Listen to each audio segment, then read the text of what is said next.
ट्रेनमधून सुरू झालेला प्रवास कधी संपला समजलंच नाही.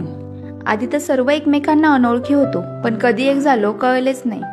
सर्व वेगवेगळ्या शहरातून आलेले, काही तरुण होते तर काही सिनियर सिटीजन, पण सर्वांनी केलेली सोबत मजा मस्ती कायम आठवण म्हणून एका मनाच्या कोपऱ्यातच राहील.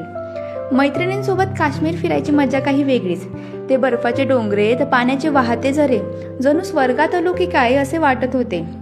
रोज सर्वांना चहा करणारी ती आज मात्र हातात आयता चहाचा कप घेऊन निसर्गात रमली होती. एका बाजूला बर्फाचे डोंगरे तर दुसरीकडे तिच्यासोबत गप्पा मारत चहाचा आनंद काही औरच. परतीचा प्रवास आला, पण चेहरे मात्र उदास होते. सर्वांनी एकत्रित घालवलेला वेळ परत येईल का हाच प्रश्न मन खात होते.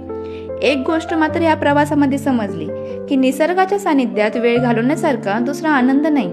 मित्रांनो, वेळ जायच्या आत हे सुंदर जग बघा. मित्रमैत्रिणींसोबत फिरा किंवा फॅमिली सोबत आनंद घ्या. EMI वर तो लोन पण भेटतो, पण वयाचं काय ते तर परत येत नाही ना. त्यामुळे मस्त जगा, आनंद घ्या, धमाल करा. धन्यवाद.